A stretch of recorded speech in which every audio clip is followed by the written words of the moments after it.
नमस्कार दोस्तों, एग्जाम कौशल YouTube channel पर आपका बहुत बहुत स्वागत है। हमारी ये जो लेक्चर सीरीज चल रही है वो जनरल साइंस यानी सामान्य विज्ञान की आज ये 21वीं क्लास है। इसमें मैं आप लोगों को पढ़ा रहा हूँ जंतु ऊतक ऊतक से पार्ट 4। आज के इस ऊतक में हम बेसिकली कनेक्टिव टिश्यू को देखेंगे यानी संयोजी ऊतकों को देखेंगे।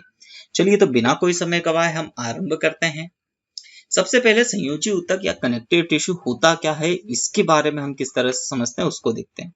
तो संयोजी ऊतक वह ऊतक है जो शरीर के सभी ऊतकों एवं अंगों को जोड़ने का कार्य करता है। इसका मतलब क्या होता है कि जितने भी हम अंग जानते हैं उन सारे अंगों को, यानी ये कुल मिला के एक नाम से समझ में आ रहा है संयोजी, यानी इस ऊतक को हम बेसिकली क्या कहेंगे कि यही है जोड़ने वाला ऊतक।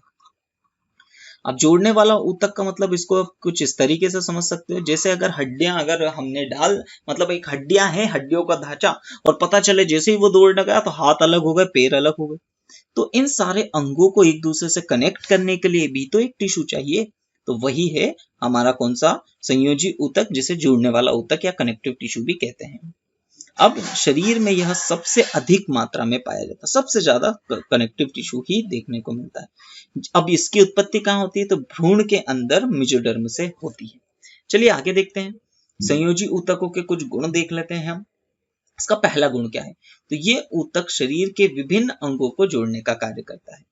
ठीक है, साथ ही में क्या है कि ये ऊतक अंगों को, ये ऊतक क्या काम करता है, तो ये ऊतक अपने अंगों को अपने स्थान पर बनाए रखने में मदद करता है। ठीक है, अपने स्थान में बनाए रखने में मदद करता है। इसका वही तरीका मैंने आप लोगों को बताया कि जैसे एक शरीर है, वो एक व्यक्ति है, जैसे ही दौड़ना शुरू किया तो क्यों उसके हाथ टूट के अलग नहीं हो जाते, पैर टूट के अलग नहीं हो जाते, गर्दन क्यों नहीं फिका जाती, तो ये सब अंगों को जोड़े रखने का काम करते हैं और साथ ही साथ में अपने स्थान पर भी बनाए रखते हैं कि जिसका जो पोजीशन है वो हमेशा अंग वहीं पर रहे। इन ऊतकों की कोशिकाओं के मध्य रिक्त स्थान पाया जाता है। अब देखिए काफी सारा इनकी जो जैसे ये टिश्यू है, ये टिश्यू के अंदर ये कोशिका है, तो इन कोशिकाओं के बीच में यहाँ पर हम देखेंगे तो काफी सारा हमको खाली स्थान देखने को मिलता है। इन ऊतकों की कोशिकाएं मैट्रिक्स में स्थित होती है। अब यहाँ पर ये मैट्रिक्स वर्ड क्या है, इसे समझिए। देखिए मैट्रिक्स को आप कुछ इस तरीके से समझ सकते हैं कि इसे समझाने के लिए अगर मैं आप लोगों को बोलूं कि जैसे हमने क्या करा, एक ग्लू डाल दी। ठीक है, एक टेबल पे क्या करा, एक ग्लू डाल दी, और इस ग्लू के ऊपर क्या करा, हम लोगों ने छोटी छोटी जो चमक होती है ना, वो चमक के पार्टिकल्स कुछ इस तरह से डाल दिए। अब वो क्या होगा, एक जगह पर सूखने के बाद एक जगह पर सेटल हो जाएंगे, तो कुछ इस तरीके का स्ट्रक्चर दिखता है। इसका मतलब क्या होता है, ये कोशिकाएं जो होंगी वो एक विशेष प्रकार के पदार्थ के अंदर धसी हुई रहेंगी, वहीं पर फिक्स रहेंगी। तो इस विशेष पदार्थ को जिसके अंदर कोशिकाएं स्थित रहती हैं, धसी हुई रहती हैं, फिक्स्ड रहती हैं, इसे ही मैट्रिक्स कहा जाता है। अब देखिए जरूरी नहीं है कि ये मैट्रिक्स हमेशा ठोस हो। ये मैट्रिक्स ऊतक, जो मैट्रिक्स वाला ये जो होता है, ये वाला जो मैट्रिक्स जिसके अंदर कोशिकाएं फंसी हुई हैं, ये जेली जैसा हो सकता है, तरल हो सकता है, एकदम पूरा लिक्विड हो सकता है, और एकदम ठोस हो सकता है, कठोर हो सकता है, साथ ही साथ में मुलायम भी हो सकता है। ठीक है, चलिए अब संयोजी ऊतकों के हम प्रकार देख लेते हैं। तो संयोजी ऊतकों को हमको 5 प्रकार में पढ़ना है। पहला है अंतरालीय संयोजी ऊतक, सघन संयोजी ऊतक, वसीय संयोजी ऊतक, और कंकालीय संयोजी ऊतक, और तरल संयोजी ऊतक। चलिए तो बिना कोई समय गवाए हम अब देखते हैं। सबसे पहले हम पढ़ रहे हैं संयोजी ऊतक में अंतरालीय संयोजी ऊतक।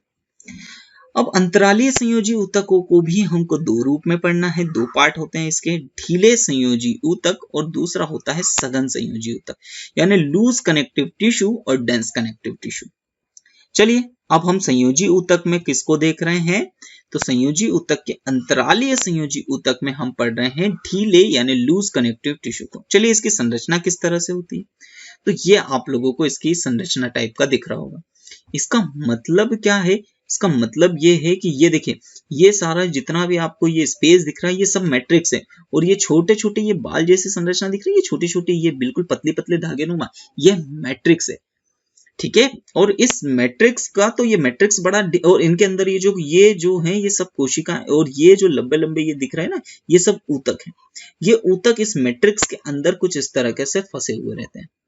ठीक है। और इन्हें ढीले क्यों कहा जाता है? क्योंकि इनके बीच में आप लोग देख पा रहे हो काफी सारे खाला स्थान, काफी सारा रिक्त स्थान हमें देखने को मिलता है, इसीलिए इसे ढीले संयोजी ऊतक या लूज कनेक्टिव टिश्यू कहा जाता है। चलिए पढ़ते हैं इसके बारे में, इसकी संरचना के बारे में। तो इनकी कोशिका, ठीक है, इनकी कोशिका एक शिथिल जेली जैसे इसका मतलब ये जो स्ट्रक्चर होता है ना, खाली स्थान, ये पूरा जेली जैसा होता है, जेली जैसा स्ट्रक्चर होता है। इसका मैट्रिक्स जो देखिए, कोशिका या ऊतक नहीं होते हैं, ये उनका जो मैट्रिक्स होता है वो जेली जैसा होता है, जिसके अंदर ये फिक्स्ड होते हैं। आगे देखते हैं उपस्थिति, ये हमको कहाँ देखने को मिलता है इस तरीके का ऊतक। तो ये ऊतक त्वचा और मांसपेशियों के बीच स्थित होता है। अब त्वचा और मांसपेशियों के बीच स्थित होता है, इसका मतलब कुछ इस तरीके से समझिएगा। देखिए, जैसे मैंने ये एक हाथ बनाया, ठीक है, तो ये हाथ की हड्डी बनाई। अब इस हड्डी के ऊपर क्या होगा? तो इस हड्डी के ऊपर ये है मांसपेशी, तो हड्डी के ऊपर है ये मांसपेशी, और मांसपेशी के बाद क्या आती है? हमारी त्वचा। तो क्या होगा? ये त्वचा भाई उखड़ नहीं जाए, तो इसको, इस मांसपेशी और त्वचा को जोड़े रखने के लिए ये ऊतक बना होता है, जिसका नाम क्या है? ढीले संयोजी ऊतक। ओके, अब ये ढीले होते हैं, ढीले जेली जैसे स्ट्रक्चर, इसीलिए आप लोगों ने अक्सर ये चीजें देखी होगी कि जब हम स्किन या इस स्किन को दबाते हैं, या आपने अक्सर क्या होगा, स्किन के ऊपर चिमटी काटी होगी, तो जैसे चिमटी काटी होगी, तो ये ढीले संयोजी ऊतकों की वजह से क्या होता है कि सिर्फ स्किन आप उसकी पकड़ते हो, ठीक है, और मांसपेशी उसके अंदर नहीं आती, ठीक है। तो आई होप अब ये चीजें आप लोगों को समझ में आ रहा हो, क्योंकि इसका जेली जैसा स्ट्रक्चर होता है, ढीले होते हैं। चलिए अगला पॉइंट देखते हैं कि रक्त नलिकाओं और तंत्रिकाओं के चारों ओर भी स्थित होते हैं ये, ठीक है। ये अस्थि मज्जा में भी उपस्थित होते हैं। अस्थि मज्जा का मतलब क्या होता है कि जैसे ये हमने एक हड्डी का डायग्राम बनाया, अब ये अपने हड्डी के बीच वाले भाग में देखा हो ना, अक्सर ब्लैक जैसा चीजें दिखती है, हालांकि ये ब्लैक नहीं होता, रियलिटी में ये रेड कलर का होता है, लेकिन अक्सर हम बाद में मरे हुए जानवर की हड्डी के बीच वाला हिस्सा देखते हैं तो हमें ब्लैक कलर का दिखता है, यही है अस्थि मज्जा। यहाँ पर भी ये ऊतक हमें देखने को मिलता है। इनके कार्य देख लेते हैं। ये त्वचा को मांसपेशियों से जोड़े रखते हैं, जैसा कि पहला भी लिखा चुका है। ये अंगों के भीतरी खाली जगहों को भरते हैं। इसका मतलब क्या होता है कि जैसे मांसपेशी है, अब ये मांसपेशी कुछ इस तरह से बन गई, अब यहाँ पर कुछ खाली जगह अगर देखने को मिलती है, तो वहां पर ये ढीले संयोजी ऊतक उस खाली जगह को भरते हैं, अंदर से शरीर को भरने के लिए हेल्प करते हैं। तो आई होप ये ढीले संयोजी ऊतकों के बारे में आप लोगों को समझ में आया होगा। चलिए अब हम इसका अगला ऊतक देखते हैं, अंतरालीय संयोजी ऊतक के सघन संयोजी ऊतक यानी डेंस कनेक्टिव टिश्यू को। अब डेंस कनेक्टिव टिश्यू ये भी काफी अच्छी तरीके से आप लोगों को बड़े आसानी से समझ में आ जाएगा। देखिए क्या है, तो इनकी कोशिका एक सघन और ठोस मैट्रिक्स में बंद होती है। अब सघन और ठोस का मतलब क्या होता है कि इसका जो मैट्रिक्स होता है, इस मैट्रिक्स देखिए ये जैसा एक ग्लू टाइप का है, इसका ये जो मैट्रिक्स होता है पूरा ठोस, और इसके अंदर कोशिकाएं ऐसी होती है। ये कोशिकाएं एक ही जगह पर फिक्स रहती है, हिल डुल भी नहीं सकती, क्योंकि मैट्रिक्स इसका इतना ही क्या है, स्ट्रॉन्ग है, इतना टफ है, इतना डेंस है। सघन संयोजी ऊतक दो प्रकार के होते हैं, टेंडन और लिगामेंट। दोनों के बारे में अभी आप लोगों ने काफी अच्छी तरीके से सुना होगा। टेंडन के बारे में देखिए, ये काफी अच्छी तरीके से आप लोगों को याद भी रखना है, क्योंकि काफी बार एग्जाम में इसके ऊपर क्वेश्चन पूछे जाते हैं कि टेंडन ऊतक क्या काम करता है, ठीक है। तो ये टेंडन ऊतक कुछ इस तरीके से होते हैं, फाइबर लाइक स्ट्रक्चर्स देखने को मिलते हैं, ठीक है। अब ये कैसे होते हैं, तो ये तंतुनुमा होते हैं, बिल्कुल इस तरीके से।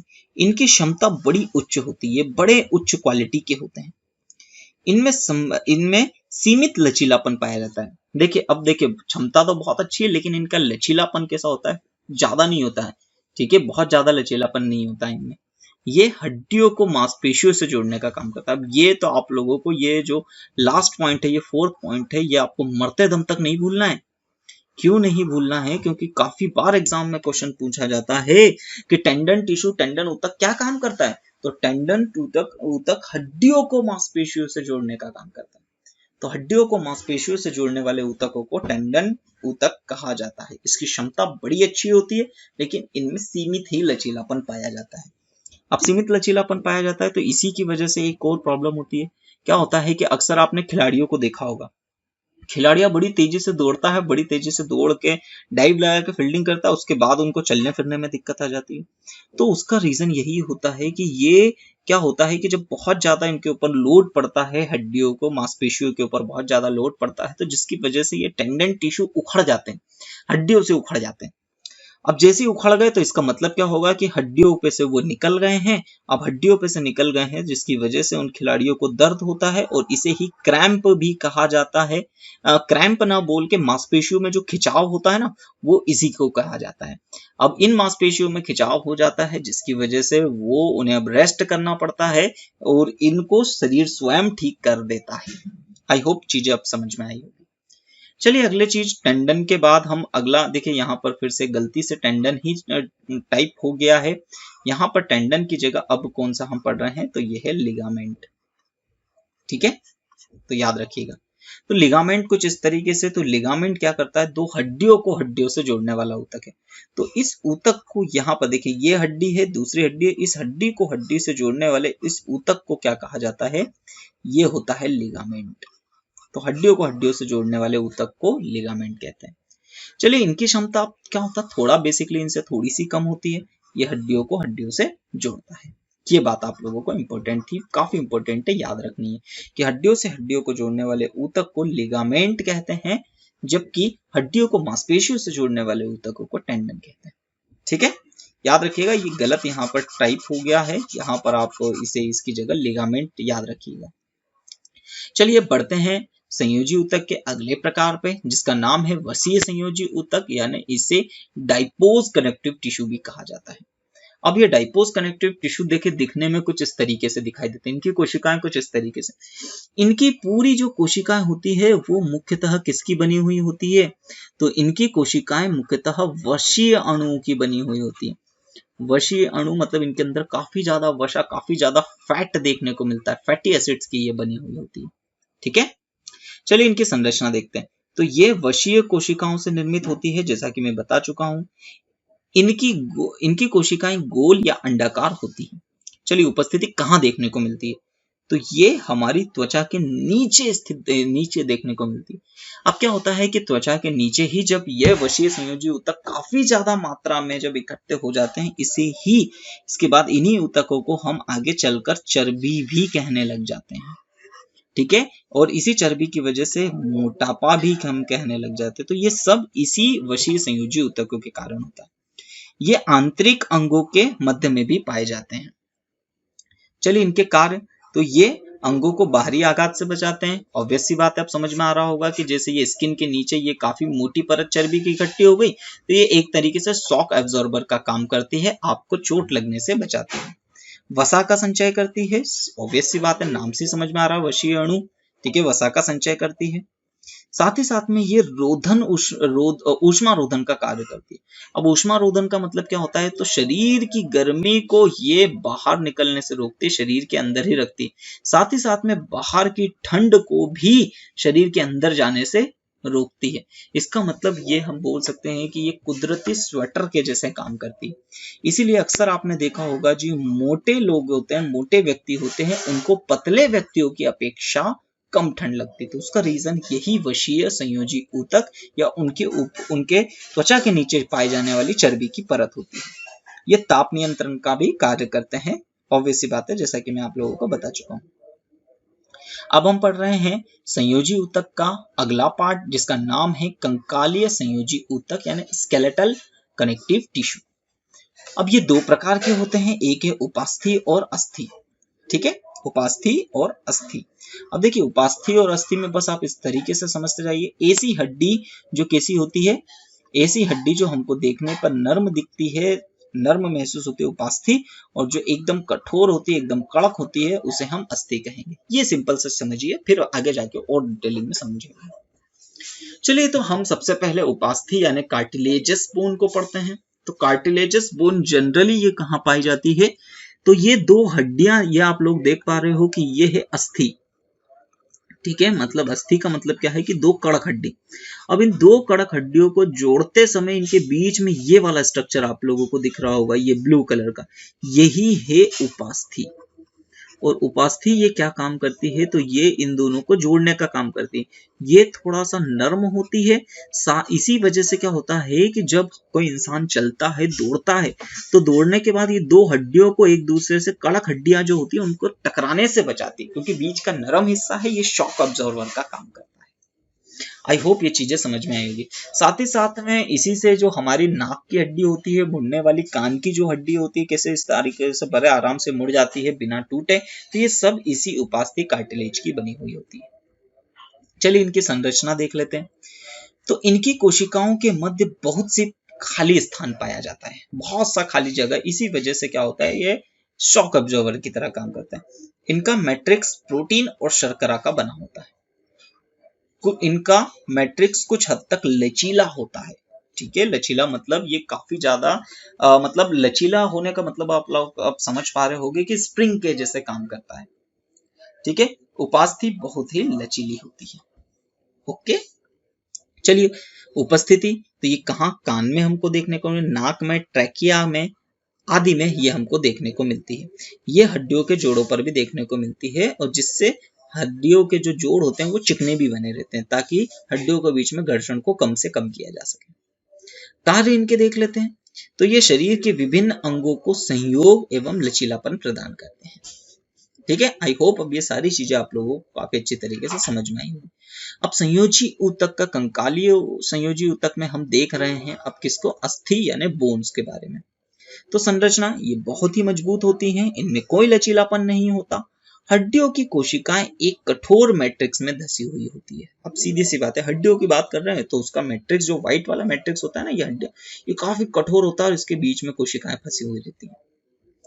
यह मैट्रिक्स कैल्शियम और फास्फोरस के यौगिक का बना होता है, जो इनको कठोरता प्रदान करता है। इनके कार्य देख लेते हैं।